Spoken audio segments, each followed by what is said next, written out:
Pagi ini saya akan bicara tentang ditopang dan ditinggikan kembali oleh Tuhan. Mazmur pasalnya yang ke-51 ayat 1 sampai ayatnya yang ke-8, dan juga Mazmur 37 ayat 23 sampai 24. Saya akan ajak saudara-saudara semua baca dua bagian firman Tuhan ini.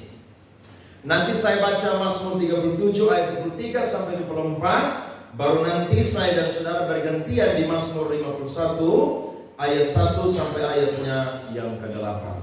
Ya.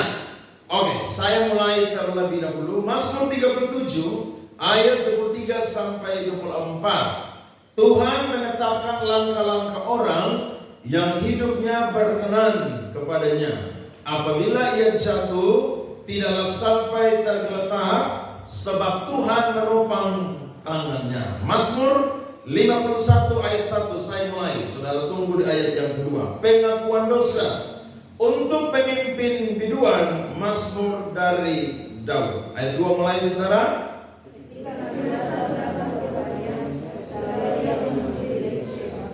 Kasihanilah aku ya Allah, menurut kasih setiamu. Hapuskanlah pelanggaranku menurut rahmat-Mu yang besar.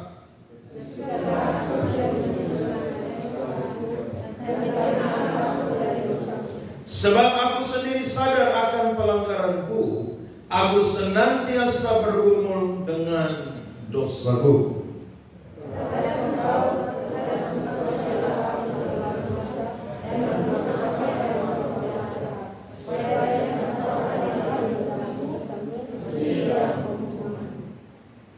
Sesungguhnya dalam kesalahan aku diperanakan, dalam dosa aku dikandung ibuku. 23. Sesungguhnya engkau berkenan akan kebenaran dalam batin, dan dengan diam-diam engkau memberitahukan hikmat kepadaku. Beri tepuk tangan kepada Tuhan. Amin. Amin. 80% atau 2/3 tokoh Alkitab adalah orang-orang yang pernah jatuh, bahkan yang pernah gagal di dalam perjalanan hidup mereka dan juga di dalam perjalanan iman mereka. Berarti ini menjadi kabar baik buat saya dan saudara yang pernah jatuh atau yang saat ini sedang jatuh, saudara-saudara. Kita mendapatkan penghiburan bahwa Tuhan itu adalah Allah yang setia kepada orang yang berkenan kepadanya. Saudara perhatikan firman Tuhan tadi, Alkitab berkata ada kalimat di situ, orang yang hidupnya berkenan kepadanya. Perkenanan saudara-saudara itu lebih daripada disukai atau senang. Perkenanan itu adalah merujuk kepada orang yang dikasihi oleh Allah, orang yang dibenarkan oleh Allah karena percaya kepada Tuhan, bahkan juga orang yang mengasihi Allah. Jadi Tuhan itu berkenan kepada orang yang takut akan Dia, orang yang dibenarkan karena iman, dan juga orang yang mengasihi Dia. Sehingga ada hubungan timbal balik antara Tuhan dengan orang yang berkenan kepada Tuhan. Tidak mungkin Tuhan berkenan kepada orang yang tidak mengasihi Tuhan. Ada amin, saudara-saudara? Tuhan mengasihi karena ada hubungan timbal balik antara orang percaya, orang benar, orang yang takut akan Tuhan dengan Allah yang mengasihi mereka. Nah, ayat 24 berkata tadi, kata apabila di situ saudara-saudara, itu menunjukkan bahwa orang benar, orang yang berkenan di hadapan Tuhan, itu saudara-saudara masih mungkin bisa jatuh dalam dosa. Siapa di sini yang tiap hari atau pernah satu hari pun tidak pernah jatuh dalam dosa? Saya yakin pasti kita semua pernah jatuh, bahkan hampir setiap hari jatuh dalam dosa. Karena dosa itu selalu dimulai dari mana, saudara? Pikiran, perkataan, dan perbuatan. Selalu melalui proses demi proses. Nah, Daud ini adalah orang yang tidak pernah menyangka bahwa dia itu akan jatuh. Dia tidak pernah sangka Padahal kalau saya dan saudara belajar tentang Raja Daud, dia adalah orang yang diberi gelar oleh Tuhan, adalah orang yang berkenan di hati Tuhan. Sehingga kisah yang dia catat dalam Mazmur 37 dan Mazmur 51 ini bukan pengalaman orang lain, tapi pengalaman dari Raja Daud secara pribadi. Padahal kalau saya dan saudara belajar tentang Daud, Daud itu adalah orang yang punya banyak kelebihan. Dia takut akan Tuhan, dia itu pemuji dan penyembah, dia itu musisi pemain kecapi yang sangat hebat, dia itu adalah pahlawan yang gagah perkasa, dia itu pandai bicara, bahkan dia itu pemberani.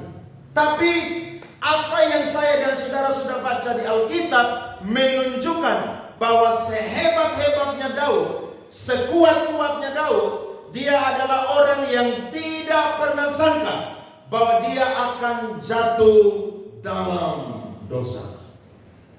Alkitab mencatat dalam 2 Samuel pasal 11, Daud itu berjalan-jalan di atas soto istana. Sementara para pasukan, prajurit, perwira itu sedang pergi berperang. Karena pada zamannya Raja Daud atau raja-raja Israel, itu peperangan saudara selalu terjadi, pertempuran selalu terjadi, melawan bangsa-bangsa Kanaan dan bangsa-bangsa yang ada di sekeliling Kanaan. Daud tidak pergi. Daud itu bersantai-santai di istananya. Memang dosa itu saudara akan masuk kalau saya dan saudara itu lagi santai. Kalau lagi sibuk, saya yakin pasti saudara akan sibuk, betul atau tidak? Coba saudara di kantor kalau lagi kerja atau di rumah lagi kerja, saya yakin saudara punya pemikiran itu, saudara punya penglihatan, saudara punya hati itu akan baik-baik saja. Tapi coba saudara itu nganggur, saudara itu santai, saya yakin di situ saudara akan ada peluang saudara untuk saya dan saudara bisa jatuh dalam dosa. Akhirnya Daud lihat seorang perempuan yang bernama Betsheba itu sedang mandi. Maka saudara-saudara dari situ muncullah reaksi Daud dan bagaimana cara kerja daripada dosa itu untuk menjatuhkan Daud. Saya coba catat ada 3 cara kerja daripada dosa. Dalam konteks ini bicara tentang Raja Daud. Yang pertama, dosa itu masuk melalui matanya Daud. Waktu Daud melihat itu saudara-saudara, dia tidak berhenti. Tetapi saudara, ketika dia lihat itu, maka matanya dia ini saudara yang sudah disucikan oleh Allah, ternyata saudara bisa saja diganggu oleh iblis. Sehingga Daud itu saudara tidak berhenti, tapi justru saudara dia memproses apa yang dia lihat. Saudara ingat kejatuhan Hawa dan Adam? Alkitab berkata, Hawa melihat buah itu menarik sekali dan sedap untuk dimakan. Berarti penglihatan kita saudara, ini bisa jadi menjadi cara iblis yang pertama untuk membuat dosa itu masuk dalam kehidupan kita. Ada amin? Jadi mata kita ini indera untuk melihat. Nah, apa yang kita lihat saudara, kalau kita tidak takut akan Tuhan dan berjaga-jaga, maka saya yakin kita bisa jatuh dalam dosa. Saudara tahu, sekarang generasi Gen Z atau milenial bukan generasi yang mendengar, tapi generasi yang melihat. Buktinya tiap hari anak saya dan saudara pegang handphone di rumah. Untuk main apa? YouTube. Kenapa mereka suka main internet, main YouTube? Karena mereka lagi suka melihat daripada mendengar. Makanya saya dan saudara mau tegur model apapun itu susah banget. Satu-satunya cara adalah matikan data internet. Satu-satunya cara adalah cabut wifi di rumah saudara. Kalau tidak, mereka akan gas terus saudara untuk apa? Pegang handphone. Ada berapa banyak orang yang nonton film porno, yang lihat video porno, akhirnya saudara bisa memperkosa perempuan. Padahal dia tidak ada niat. Tapi karena matanya diganggu saudara, tidak jaga matanya, akhirnya itu saudara diproseslah dan dia bisa jatuh dalam dosa. Nah, cara kerja iblis dalam konteks Daud adalah dia masuk melalui mata. Makanya tiap hari kalau saya dan saudara berdoa dengan Tuhan, jangan lupa tumpang tangan di mata kita. Amin. Ada pendeta-pendeta pergi sidang di Bali saudara. Mereka sampai di Pantai Kute. Waktu mereka lihat bule pakai pakaian begini, darah Yesus berkuasa. Mereka tidak mau lihat. Tapi mana tahan saudara? Akhirnya mereka tutup mata dengan 5 jari dan berkata, darah Yesus tolong kami. Saudara lihat tuh. Mata membuat orang bisa jatuh dalam dosa. Sehingga Yakobus 1 ayat 14 dan 15 berkata, tetapi tiap-tiap orang dicobai oleh keinginannya sendiri, karena ia diseret dan dipikat olehnya. Dan apabila keinginan itu telah dibuahi, ia melahirkan dosa. Dan apabila dosa itu sudah matang, ia melahirkan maut. Itu yang pertama. Cara kerja yang kedua adalah iblis lanjut bekerja atau dosa bekerja itu masuk untuk bekerja di dalam pikirannya Daud. Setelah Daud lihat, maka Daud itu berpikir. Daud berpikir, ini perempuan ini siapa? Sehingga Daud itu kirim informan, saudara, intelijen untuk pergi cek perempuan ini. Ternyata mereka berkata, dia adalah Batseba, istri daripada salah satu panglima perangmu yang bernama Uria. Apakah Daud berhenti, saudara? Ternyata Daud tidak berhenti. Ternyata dosa bekerja, saudara, lanjut yang ketiga, yakni dosa masuk di hatinya Daud. Daud bilang begini, ambil dia, bawa datang kepada saya. Daud tidak pikir panjang lagi. Daud lupa semua firman yang selalu dia renungkan. Daud lupa bagaimana dia adalah seorang pemuji dan penyembah. Daud lupa dia adalah seorang pemain kecapi yang diurapi oleh Tuhan. Daud lupa segala-galanya. Akhirnya dia tidurlah dengan Batseba. Lewat beberapa minggu, saudara, dikabarkanlah kepada Daud bahwa Batseba itu mengandung anaknya Daud. Wow, ini sebuah skandal yang sangat besar. Kalau orang biasa hamili orang, itu kedengarannya pasti biasa. Tapi kalau sampai ada raja pembesar yang hamili salah satu rakyatnya, itu kabar-kabar yang sangat skandal, saudara-saudara. Ternyata waktu Daud punya mata setelah dirasuk oleh dosa, pikirannya telah dirasuk oleh dosa, dan hatinya telah dirasuk oleh dosa, Daud tidak berhenti. Justru yang ada, Daud pakai satu cara lagi untuk hilangkan kasus ini. Jadi saudara lihat ya, orang sekarang kalau bikin masalah, mereka itu mau hilangkan kasus mereka, celah mereka, itu sudah ada di Alkitab. Daud suruh Uria pulang dari medan pertempuran, datang. Daud jamu dia, saudara. Daud bilang, kamu pulanglah ketemu istri kamu lah. Uria bilang, masa teman-temanku sedang berperang, masa aku bersantai-santai dengan istriku di rumah? Daud pikir bagaimana caranya lagi. Daud kasih mabuk dia lagi, saudara. Daud bilang kamu pulang, tapi dia tidak mau. Daud kasih dia hadiah lagi, saudara. Dia tidak mau. Daud ambil keputusan, dia harus mati.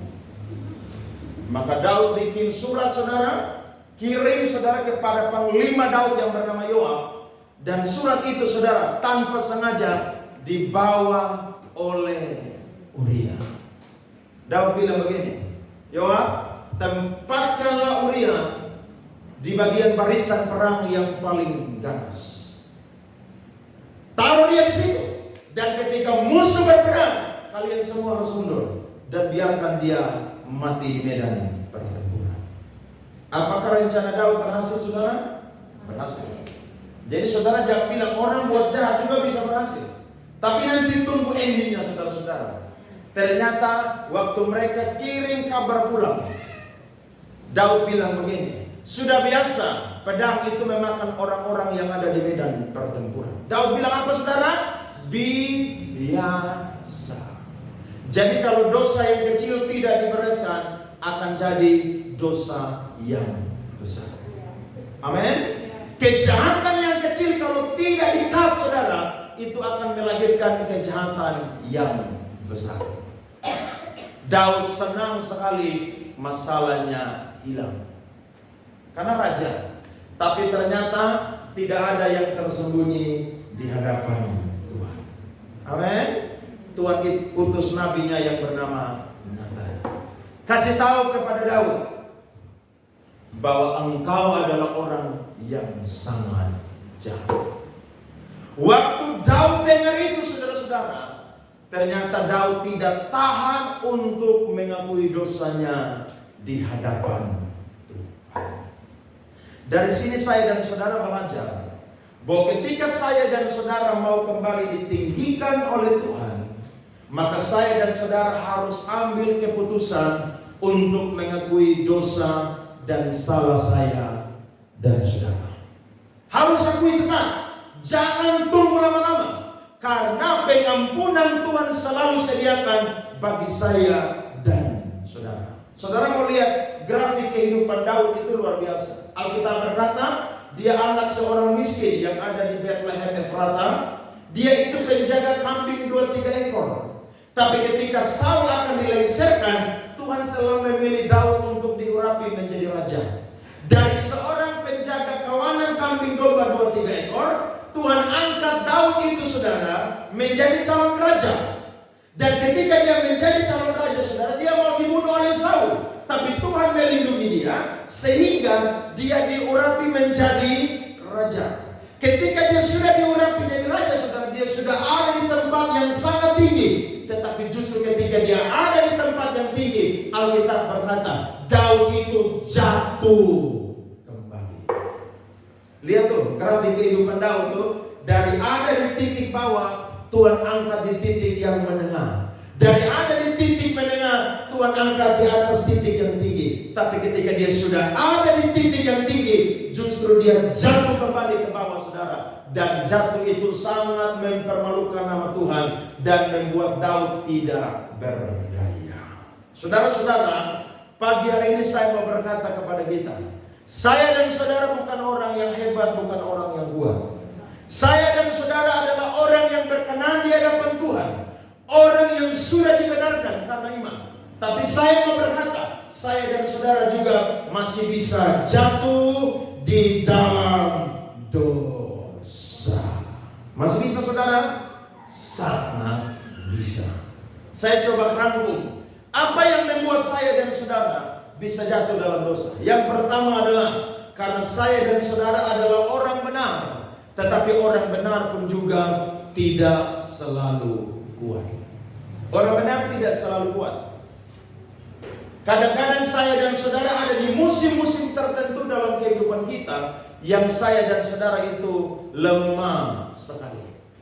Jangankan jatuh dalam dosa, saya dan saudara yang mungkin berdoa dengan semangat berapi-api baca firman tiap hari, tapi kadang-kadang saya dan saudara ada di satu situasi yang saudara tidak mau berdoa hari itu, saudara tidak mau baca firman hari itu, saudara tidak mau memuji dan menyembah Tuhan hari itu. Saya yakin orang benar sekalipun kadang-kadang tidak selalu kuat. Tidak selalu. Saya dan saudara itu bisa lemah. Yang kedua adalah ternyata Daud dan saya dan saudara pun juga mungkin kurang berjaga-jaga. Harus berjaga-jaga. Karena kalau saya dan saudara tidak berjaga-jaga, dosa itu akan masuk saudara dan bekerja dan membuat saya dan saudara yang ada di posisi yang tinggi itu jatuh saudara-saudara, karena iblis menggoda kita dan kita menerima bujukan ajakan daripada iblis. Jadi orang yang ada di posisi yang tinggi, hati-hati. Karena kalau engkau ada di posisi yang tinggi, engkau mudah sekali saudara untuk jatuh dalam dosa. Ada orang yang dulu kerja di posisi yang bawah saudara, dia tidak pernah korupsi. Tapi ketika dia dapat jabatan yang tinggi, akhirnya dia korupsi. Ada orang saudara yang dulunya jujur, tapi ketika dia dapat jabatan saudara, dia itu tidak jujur. Saya mendengarkan kesaksian baru-baru, ada sebuah gereja di Jakarta, dia punya koster yang sangat rajin dan dapat dipercaya. Semua urusan gereja soal kebersihan, kerapian, belanja ini itu, mereka serahkan kepada koster tersebut. Tetapi satu saat saudara, mereka menemukan bahwa koster ini saudara, ketika dia diberikan uang untuk berbelanja atau membeli barang-barang gereja, ternyata dia itu menipu harga daripada barang-barang itu. Jadi contohnya kalau barang harga 100.000, dia tipu jadi 150.000. Padahal dia orang yang dipercaya, sangat dipercaya oleh gereja yang besar. Akhirnya mereka tahu bahwa dia adalah orang yang korupsi dalam hal berbelanja kebutuhan-kebutuhan gereja. Pendeta ini adalah orang yang sangat sayang kepada koster tersebut. Bagaimana cara dia untuk menyelesaikan masalah ini? Nah, ini butuh hikmat saudara-saudara. Kalau dia langsung eksekusi koster ini akan keluar dari gereja.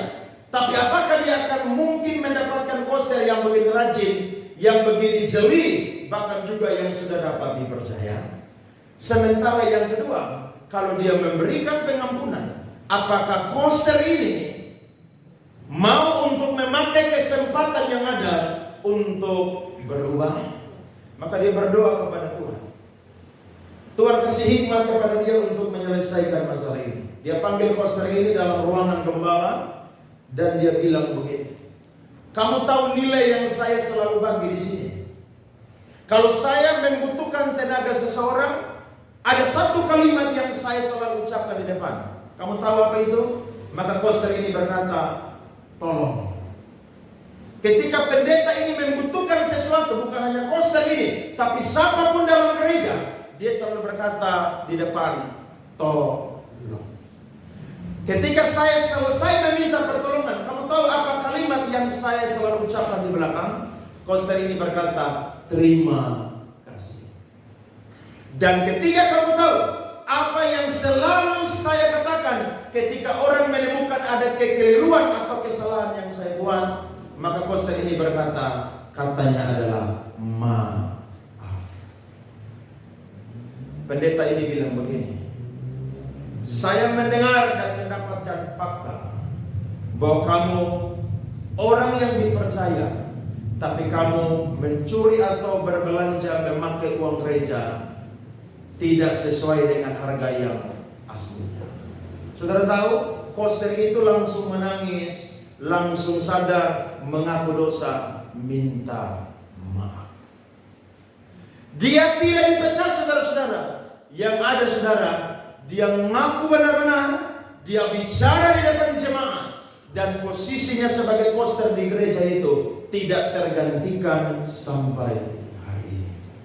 Saudara lihat, orang pernah ada di titik terendah, dan saya mau bilang, kalau kejatuhan itu adalah salah satu titik terendah dalam kehidupan Raja Daud. Daud seakan-akan orang yang sempurna di hadapan Tuhan dan manusia. Tapi ternyata Daud sendiri adalah orang yang pernah jatuh, dan dia ada di titik terendah di dalam kehidupannya. Bagi manusia, Daud sudah selesai. Tapi bagi Tuhan, Tuhan bilang begini, Tuhan menetapkan langkah orang-orang yang hidupnya berkenan kepadanya.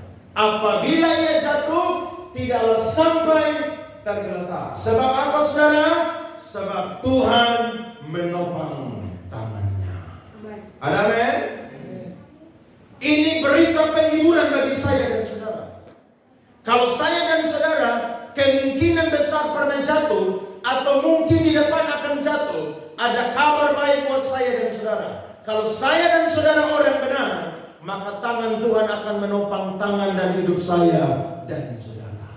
Saudara jatuh tidak akan sampai tergeletak. Maksudnya apa?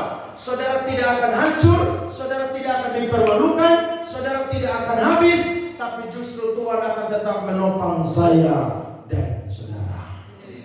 Beda dengan orang fasik. Kalau orang fasik jatuh saudara, tidak ada yang topang. Kalau orang fasik jatuh saudara, hancur semuanya. Tapi kalau orang benar saudara, tidak akan pernah sampai tergeletak. Amin. Tidak akan sampai. Sehingga ada 3 berkat yang saya akan bagikan kepada kita semua pada pagi hari ini saudara. Mengapa Tuhan itu saudara mau menopang tangan Daud yang walaupun sudah jatuh, tetapi karena dia adalah orang yang berkenan, Tuhan itu mau menopang tangannya Daud. Ada 3 alasan. Yang pertama adalah saudara perhatikan di depan. Karena Tuhan menghargai hubungan yang akrab antara Daud dengan Tuhan. Saudara perhatikan ini baik sekali informasinya. Kenapa Tuhan itu mau menopang kehidupan orang yang berkenan? Dan dalam konteks ini adalah Raja Daud. Karena Tuhan menghargai hubungan yang karib, yang akrab antara Raja Daud dengan Tuhan. Saudara mau tahu Daud punya hubungan yang karib dengan Tuhan? Saya kasih 3 saja. Yang pertama, Daud adalah orang yang selalu berlindung dan bersandar hanya kepada Tuhan. Saudara coba baca perjalanan Daud. Kemanapun Daud pergi saudara, musuhnya selalu banyak. Sehingga dia menggambarkan musuh-musuhnya itu lebih banyak daripada rambut yang ada di kepala dia. Tapi Daud ini adalah orang yang selalu berlindung kepada Tuhan dan bersandar kepada Tuhan. Perhatikan Mazmur pasal 16 ayat 1 dan 2. Mazmur 16 ayat 1 dan 2, Alkitab berkata, Miktam dari Daud, jagalah aku ya Allah, sebab padamu aku berlindung. Aku berkata kepada Tuhan, Engkaulah Tuhanku, tidak ada yang baik bagiku selain Engkau. 2 Samuel 22 ayat 17 sampai 20. Saya baca buat kita semua. Ia menjangkau dari tempat tinggi, mengambil aku, menarik aku dari banjir. Ia melepaskan aku dari musuhku yang gagah, daripada orang-orang yang membenci aku, karena mereka terlalu kuat bagiku. Mereka menghadang aku pada hari sialku, tetapi Tuhan adalah sandaran bagiku. Ia membawa aku keluar ke tempat lapang. Ia menyelamatkan aku karena ia berkenan kepadaku. Saudara lihat, Tuhan menghargai orang yang punya hubungan yang karib dengan Tuhan. Jadi kalau saya dan saudara jadikan Tuhan itu adalah alat tempat perlindungan kita, saya dan saudara jadikan Tuhan itu tempat sandaran kita, saya dan saudara dihargai oleh Tuhan. Karena orang yang mengandalkan manusia itu terkutuk saudara. Tapi kalau orang mengandalkan Tuhan itu apa saudara? Diberkati. Makanya saya dan saudara harus buktikan kalau saya dan saudara orang yang bergaul karib dengan Tuhan. Bukti yang pertama adalah jadikan Tuhan itu tempat perlindungan kita dan tempat sandaran kita. Kalau ada tantangan, ada persoalan, jangan lari kemana-mana, jangan lari ke siapa-siapa, tapi datang kepada Tuhan. Amin. Kadang-kadang manusia kita ini saudara lebih pandai karena kita diberikan apa? Akal budi. Makanya kita berkata, jangan saya dan saudara merasa lebih pintar daripada Tuhan. Tidak boleh. Karena Tuhan sanggup menyelesaikan persoalan kita. Tuhan menghargai Daud karena Daud itu orang yang karib dengan Tuhan. Yang kedua buktinya adalah Daud ini adalah seorang yang sangat suka atau dia adalah seorang pemuji dan penyembah Tuhan. Pemazmur berkata dalam Mazmur 119 ayat 164, 7 kali dalam sehari aku memuji-muji Engkau karena hukum-hukum-Mu yang adil. Satu hari Daud itu saudara praise and worship dengan Tuhan tuh 7 kali. Kita tidak menemukan Daud selalu masuk kamar untuk menyembah. Tapi saya yakin kalau orang itu pemuji dan penyembah, dimanapun dia berada, dia selalu memuji dan menyembah Tuhan. Saudara naik motor, saudara naik mobil, saudara lagi di kamar, saudara lagi mandi, saudara kalau memang pemuji dan penyembah, saudara akan selalu menaikkan pujian penyembahan kepada Tuhan. Amin. Karena pemuji dan penyembah berbeda dengan orang-orang yang sekedar bernyanyi. Karena orang yang sekedar bernyanyi, waktu saudara-saudara, dia lagi susah baru dia nyanyi lagu rohani. Tapi kalau dia lagi senang, maka dia tidak akan nyanyi lagu rohani. Dia akan cari lagu Kefa, Tambua Belu, Manado dan Ambon dan lain sebagainya.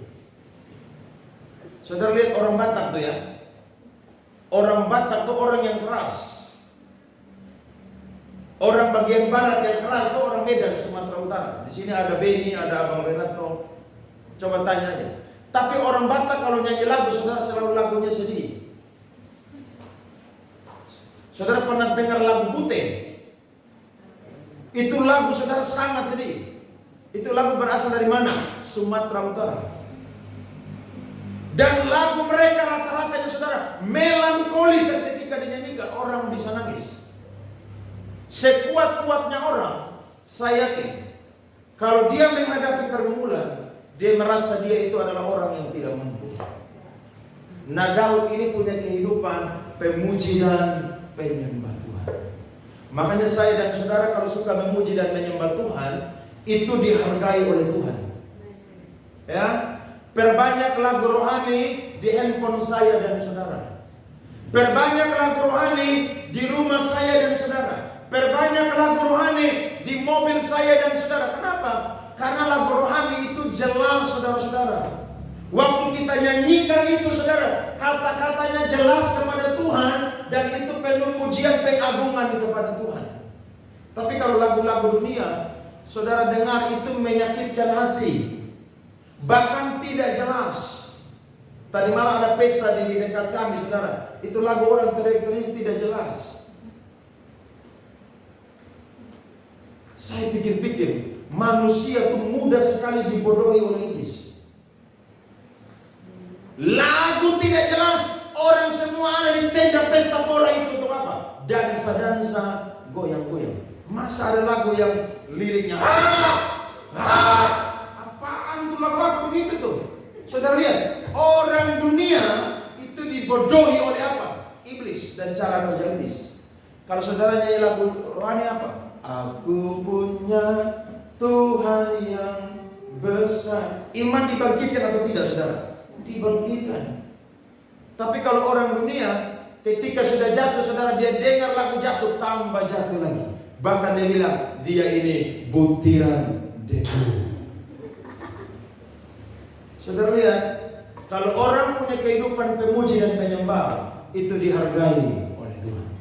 Nah, Daud itu dihargai oleh Tuhan karena dia bukan sekedar orang yang bernyanyi, tapi dia pemuji dan penyembah. Yang ketiga adalah Daud adalah orang yang selalu merenungkan, memperhatikan, dan tidak menyimpang dari Tauratnya Tuhan.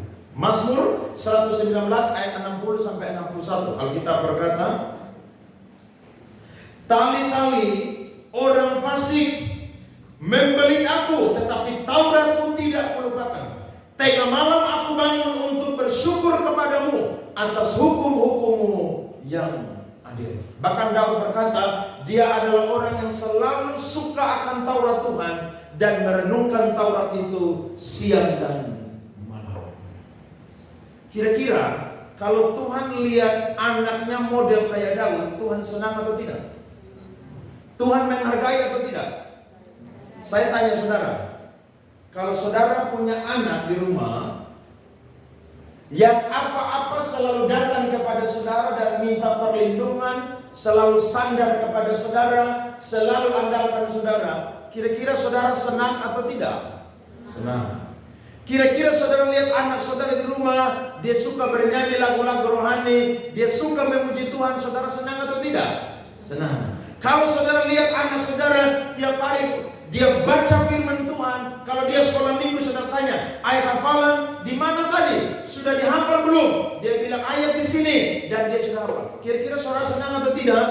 Saya yakin saudara akan senang. Dan Tuhan senang dengan orang yang seperti demikian. Tidak heran Daud bilang, seperti bapa sayang kepada anaknya, demikianlah Tuhan sayang kepada orang yang takut dan mengasihi kepada Tuhan. Amin. Jadi Tuhan menghargai hubungan yang akrab kita dengan Tuhan. Ingat, tidak semua orang Kristen punya hubungan yang karib dengan Tuhan. KTP boleh Kristen, tapi hubungan dengan Tuhan belum tentu karib. Kalau orang yang bergaul karib dengan Tuhan, saya yakin ada 3 ciri. Yang pertama, berlindung dan bersandar kepada Tuhan. Yang kedua, suka memuji dan menyembah Tuhan. Dan yang ketiga adalah selalu suka merenungkan Taurat Tuhan. Mengapa Tuhan mau menopang Daud?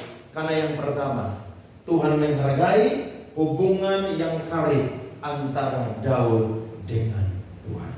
Saudara mau perbaiki hubungan pagi hari ini? Jangan sekadar jadi orang Kristen, tapi perbaiki hubunganmu dengan Tuhan. Kira-kira menuju akhir tahun ini, saudara punya waktu saat teduh dengan Tuhan masih bolong-bolong, atau sudah bolong sama sekali, atau saya dan saudara tetap jaga hubungan kita dengan Tuhan? Apakah saudara masih suka bergaul dengan firman Tuhan setiap hari, selalu meluangkan waktu untuk baca dan memperhatikan merenungkan firman Tuhan? Apakah saya dan saudara jadikan Tuhan tempat perlindungan dan sandaran kita? Kalau saudara dan saya melakukan ini, maka saya dan saudara orang yang berkenan, yang kalau jatuh, Tuhan tidak akan pernah membiarkan kita sampai tergeletak. Tapi Tuhan akan menopang saya dan saudara. Sekali lagi, orang yang berkenan masih bisa jatuh dalam dosa, tapi Tuhan menghargainya karena ada hubungan yang akrab. Yang kedua adalah karena Tuhan sangat menyukai kerendahan hati Daud. Saudara lihat Mazmur 51 ayat 3-6. Alkitab berkata, kasihanilah aku ya Allah, menurut kasih setiamu hapuskanlah pelanggaranku, menurut rahmat-Mu yang besar. Bersihkanlah aku seluruhnya dari kesalahanku, dan tahirkanlah aku dari dosaku. Ayat 5 menarik. Daud berkata, sebab aku sendiri sadar akan pelanggaranku, aku senantiasa bergumul dengan apa? Dosaku. Saudara, ternyata Daud ini adalah orang yang masih sadar akan pelanggaran dan dosa. Nah, ini menarik sekali. Ada banyak orang yang bikin salah, bikin dosa, tapi tidak sadar bahwa dia itu sedang melakukan dosa atau pelanggaran dengan Tuhan. Saudara ingat Yesus kasih perumpamaan. Ada 2 orang pergi beribadah di bait Allah. Yang pertama adalah seorang Farisi, yang kedua adalah pemungut cukai. Orang Farisi berkata, Tuhan, aku bersyukur kepadamu karena aku tidak mencuri, aku tidak berzina, aku berpuasa 1 minggu 2 kali, bahkan aku rajin memberikan persepuluhan. Tetapi pemungut cukai berkata, Tuhan, aku ini tidak layak di hadapan Engkau. Siapa yang Tuhan puji, saudara? Hah? Pemungut cukai yang Tuhan puji. Kenapa Tuhan puji dia? Karena jawabannya adalah Tuhan itu menyukai orang yang rendah hati. Ada banyak orang kalau bikin salah dengan Tuhan, dia udah dengar khotbah, harusnya selesai ya, harusnya beres dengan Tuhan. Dia masih keraskan hati untuk apa? Selesaikan dengan Tuhan. Ada orang nih ya saudara-saudara, buat salah sama orang lain, merugikan orang lain, tapi dia tidak sadar bahwa dia sudah merugikan orang lain dan berbuat salah kepada orang lain. Makanya waktu saya baca kisah tentang siapa Sakeus, saya tuh sangat diberkati. Itu firman saudara, itu firman menjadi favorit kalau saya khotbah di mana-mana, kalau tempat baru. Kenapa? Karena waktu Tuhan Yesus itu numpang di rumah daripada Sakeus, dia diolok saudara oleh orang-orang pada waktu itu. Mereka berkata, Yesus numpang di rumah orang berdosa. Sakeus bilang begini, kalau saya pernah merugikan orang, hari ini saya ganti 4 kali lipat. Saudara lihat tuh, dia sadar atau tidak? Sadar. Kemudian dia berkata, setengah dari hartaku akan kubagikan kepada orang miskin. Dia sadar bahwa dia selama ini pelit atau tidak, saudara? Dia sadar. Nah, banyak orang, saya heran, ketemu Tuhan tidak sadar-sadar. Ini seperti orang yang mabuk parah, saudara. Yang ketika ditepuk sadar-sadar, tidak Bagaimana caranya? Ambil air, saudara siram dia. Baru dia sadar. Tuhan itu menyukai yang namanya kerendahan hati. Coba saudara buat salah dengan orang, kemudian saudara datang ke rumah dia, ketemu dia, saya minta maaf. Kira-kira orang senang atau tidak, saudara? Orang senang. Tapi kalau saudara udah buat salah, kemudian saudara bilang, emangnya saya salah apa? Ini model seperti Raja Saul. Tuhan suruh tumpas itu semua orang Amalek. Saul biarkan ikut rakyat. Samuel tanya, kenapa kamu tidak mau tumpas? Saul bilang begini, semua rakyat itu lari. Mereka itu kumpul semua hewan-hewan yang terbaik. Maka Tuhan datang firman-Nya kepada Samuel bilang begini, Tuhan tidak menyukai korban bakaran, korban sembelihan. Tapi yang Tuhan sukai adalah ketaatan untuk mendengarkan perintah Tuhan. Saul kan bilang begini, kan begini Samuel. Tidak ada alasan. Saudara lihat ya, Daud punya dosa kalau mau banding dengan Saul. Daud lebih besar. Tapi ingat, di hadapan Tuhan dosa kecil, dosa besar sama. Makanya orang pencuri ayam dengan orang korupsi 50 miliar masuk penjara sama atau tidak, saudara? Sama. Bahkan yang pencuri ayam 1 ekor penjara kadang-kadang lebih lama daripada orang yang apa? Korupsi. Nah, di hadapan Tuhan dosa besar, dosa kecil itu apa? Sama. Kalau mau bilang Daud punya alasan, karena dia ini raja, dia boleh mengambil perempuan siapa saja. Tapi di hadapan Tuhan, Tuhan tidak suka dengan orang yang angkuh, yang congkak, yang keras hati, saudara. Tuhan suka dengan orang yang rendah hati. Waktu saudara buat salah dengan Tuhan, saudara tuh minta ampun dengan Tuhan. Tidak heran Yesus bilang dalam doa Bapa kami, apa saudara-saudara? Dan ampunilah kami, seperti kami juga tahu mengampuni orang yang bersalah kepada kami. Jadi kalau buat salah, cepat segera minta pengampunan. Jangan tunggu nanti Natal 25 Desember baru saudara jalan keliling silaturahmi, saudara pergi selamat, baru saudara minta ampun, minta maaf. Jangan tunggu. Kalau hari ini firman datang kepada saya dan saudara, segera pemberesan dengan Tuhan. Karena memang Tuhan itu menyukai kerendahan hati. Lihat Mazmur 32 ayat 1 sampai 5. Mazmur 32 ayat 1 sampai 5 dari Daud, nyanyian pengajaran. Berbahagialah orang yang diampuni pelanggarannya, yang dosanya ditutupi. Berbahagialah manusia yang kesalahannya tidak diperhitungkan Tuhan dan yang tidak berjiwa penipu. Lihat ayat yang ketiga berkata, selama aku berdiam diri, tulang-tulangku menjadi lesu karena aku mengeluh sepanjang hari. Lihat, Daud jadi orang yang tidak bisa simpan dosa atau pelanggaran. Tidak bisa. Kalau dia tahan-tahan, dia simpan, saudara. Firman Tuhan berkata, tulang-tulang dia tuh menjadi apa? Lesu. Ada banyak orang bikin dosa dengan Tuhan, bikin salah dengan sesama, simpan sampai mati tidak pemberesan.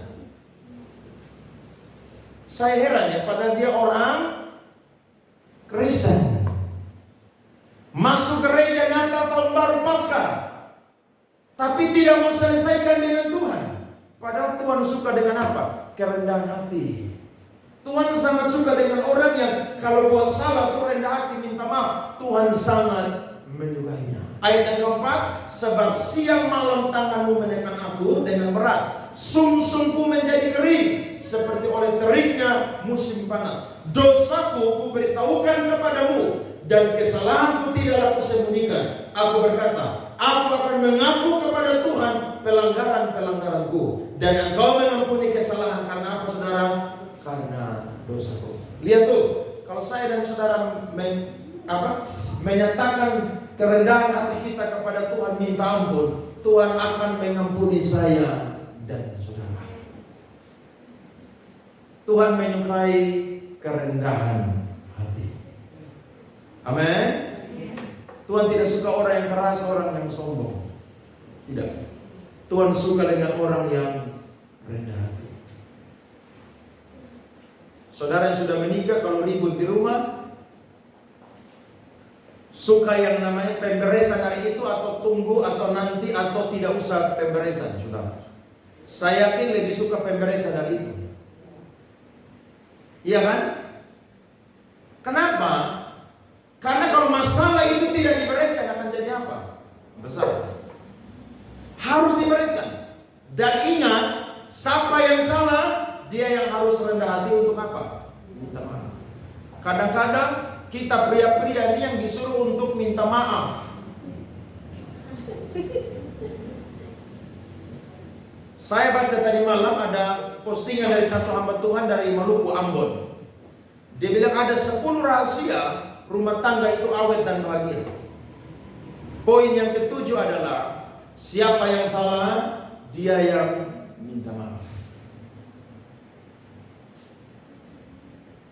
Kebanyakan kan kita ikut peribahasa, perempuan yang utama dan nomor 1. Maka apapun masalahnya, suamilah atau laki-laki lah yang apa? Minta maaf. Kalau dia yang bikin salah, harus apa? Minta maaf. Tapi kalau istri atau perempuan yang bikin salah, harus apa? Minta maaf. Jangan suruh laki-laki yang minta maaf. Terus ingat, laki-laki itu orang yang tidak selalu pakai hati, saudara, tapi pakai apa? Pikiran.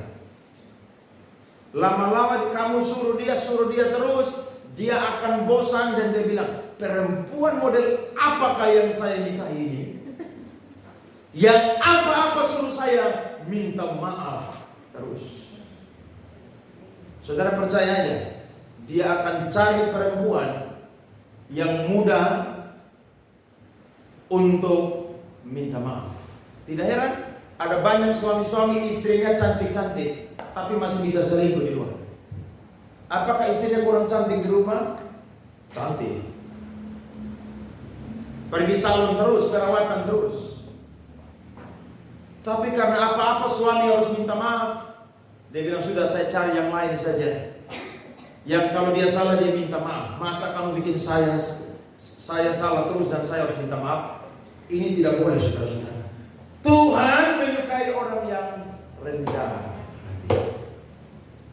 Daud mengaku bahwa memang dia itu sadar akan dosa dan pelanggarannya. Bahkan ketika dia ada di kandungan ibunya, dia sudah bawa natur dosa di dalam kehidupannya. Jadi saya dan saudara, mari lakukan seperti Daud. Dan yang ketiga, yang terakhir adalah, karena Tuhan mau menunjukkan kepada Daud bahwa hidupnya Daud dipenuhi anugerah Tuhan. Kenapa? Tuhan itu topangnya Daud. Karena anugerah Tuhan dalam hidupnya Daud tidak pernah habis, bahkan tidak pernah berkurang. Tapi anugerahnya Tuhan dalam kehidupan Daud itu selalu ada bagi Daud. Lihat ayatnya yang ke-9 sampai 15. Mazmur pasal 51. Alkitab berkata, bersihkanlah aku daripada dosaku, dengan hisop maka aku akan menjadi tanah. Basuhlah aku, maka aku akan menjadi lebih putih dari salju. Biarlah aku mendengar keterangan dan sukacita. Biarlah tulang-tulang yang kau remukan bersorak-sorak kembali. Sembunyikanlah wajahmu terhadap dosaku. Hapuskanlah segala kesalahanku. Jadikanlah hatiku tahir ya Allah. Dan perbaharuilah batinku dengan roh yang teguh. Janganlah membuang aku dari hadapanmu. Dan janganlah mengambil rohmu yang kudus daripada.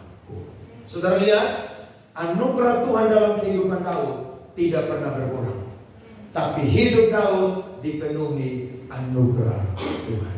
Paulus pernah berkata dalam Roma pasal 7, dia berbuat apa yang dia tidak kehendaki, bukan karena dia mau melakukannya, tapi karena dosa itu selalu dia di dalam kehidupannya. Tetapi apakah anugerah Tuhan berkurang, saudara?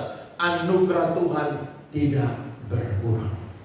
Bahkan ketika Paulus berdoa, saudara, dalam 1 Korintus pasal 12, dia berdoa supaya penyakit yang dia punya, duri dalam daging yang dia punya, saudara, dia minta kepada Tuhan sampai 3 kali. Tapi Tuhan berkata, Paulus, justru dalam kelemahanmu lah kuasaku menjadi sempurna. Jadi dalam kekuatan kita, dalam kelemahan kita, anugerah Tuhan tidak pernah berkurang dalam kehidupan kita. Tidak pernah berkurang. Makanya saya dan saudara ketika buat dosa, iblis itu selalu intimidasi kita. Udah, kamu gak usah berdoa, ngapain berdoa? Kamu kan tadi baru buat dosa. Saya coba renungkan saudara tentang penyembahan. Kenapa iblis itu tidak mau saya dan saudara menyembah Tuhan? Iblis selalu pakai saudara yang namanya intimidasinya untuk saya dan saudara tidak mau memuji dan menyembah Tuhan. Waktu saudara lagi bikin dosa, bikin salah, saudara mau ambil gitar, mau masuk kamar, mau nyanyi, iblis bilang, munafik kamu. Tuh. Akhirnya saudara bilang, ya sudahlah, saya nggak mau berdoa. Saudara stop, kenapa? Karena iblis intimidasi. Siapa bilang iblis tidak ada di ruang doa, saudara? Iblis juga ada. Buktinya ada yang di ruang doa, bukannya doa, tidur saudara.